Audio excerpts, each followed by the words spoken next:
abubuwa biyu ne kaɗai suke sa ka saurin kawowa yayin jima'i, amma kuma akwai hanyoyi guda uku da zaka iya dakatar da hakan cikin sauki. Da farko dai idan baka sama da minti 5 kana ainihin jima'i kake kawowa, tabbas kana ɗaya daga cikin masu saurin kawowa. Idan kuma kana yin sama da minti 5 ba tare da ka kawo ba, ina ganin baka da damuwa, amma fakan ya zama ba tare da shan wani magani ba. Idan kuma sai ka sha magani kake iya sama da minti 5 din, to still kana ɗaya daga cikin masu saurin kawowa, domin so ake zama kana yin sama da minti 5 din ba tare da shan wani magani ba.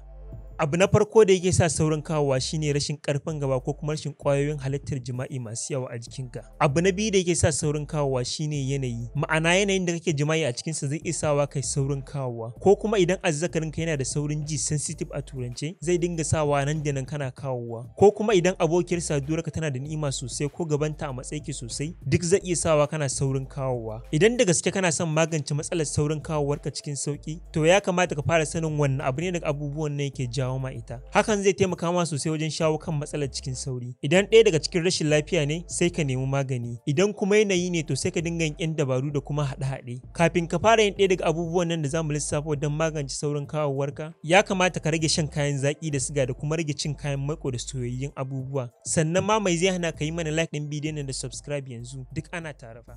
Hanyar magance saurin kawowa ta ɗaya ita ce yin haɗe-haɗe don ƙara yawan ƙwayoyin halittar jima'inka. Yin amfani da tafarnuwa yana taimakawa wajen rage saurin kawowa saboda sinadaran da take dauke da shi. Zaka iya dinga hadiyar taka bayan ka bare bawanta, ko kuma ka dinga soya ta sama-sama da man kwakwa. Kake fara cinta da safe kafin ka sa komai a cikin ka. Ko kuma yin amfani da citta da zuma. Citta da zuma suna da sinadarai masu matukar muhimmanci ga maza, amma yadda ya fi dacewa amfani da su shine ka dinga haɗa garin citta cikin cokali ɗaya da zuma kana sha kullum da daddare kafin ka kwanta. Ko kuma yin amfani da albasa, musamman ma laushin albasa ko farar albasa. Yadda za ka yi amfani da su shine za ka samu laushin albasa ko farar albasa ka mitsa ka zuba a cikin ruwa mai kyau ka dinga sha kamar sau 3 a rana duk sanda za ka ci abinci. Ko kuma yin amfani da kankana ko banana, su za ka iya dinga cin su koyaushe, musamman ma awanni kaɗan kafin ka fara jima'i, ko kuma ka dinga yin lemon su kana yawan sha.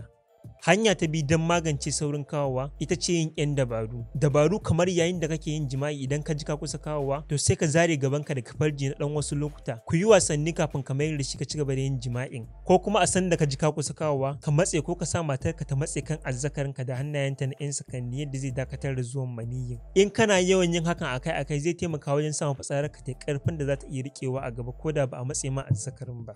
Hanya ta uku don magance saurin kawowa ita ce yin amfani da products. Akwai product daban-daban da suke taimakawa wajen rage saurin kawowa. Akwai na fesawa a azzakari, akwai na shafawa, kuma duk suna yin aiki sosai wajen sawa ka daɗe kana yin jima'i cikin ƙanƙanin lokaci. Sai dai kamar yadda kuka san product irin wa'annan suna da illa ta su ta daban. Amma duk da haka idan kana son yin amfani da su, za ka iya samun su a online store da kuma big supermarkets. Shawara mafi kyau dai shine ka yi amfani da hanya ta farko ko kuma hanya ta biyu. Sun fi safe kuma sun fi sauki. Hanyoyi guda ukun kenan. Idan bidiyon nan ya amfanar da kai, wa'annan ma za su amfanar da kai, za kuma su burge ka sosai. Me zai hana ka kalla yanzu? Idan kuma bidiyon bai gamsar da kai ba, to kalli wannan bidiyon, tabbas shi zai baka mamaki. A ƙarshe sai dai mu yi fatan Allah ya ƙara mana lafiya da jinkirin kawowar da za mu gamsu mu kuma gamsar da iyalanmu, amin. Ka yi mana like ɗin bidiyon nan da subscribe idan baka riga ka yi ba. Ka kuma taɓa alamar ƙararrawa don a sanar da kai in mun ɗora sabon bidiyon da muke ɗorawa duk ranar Juma'a. Bisalam.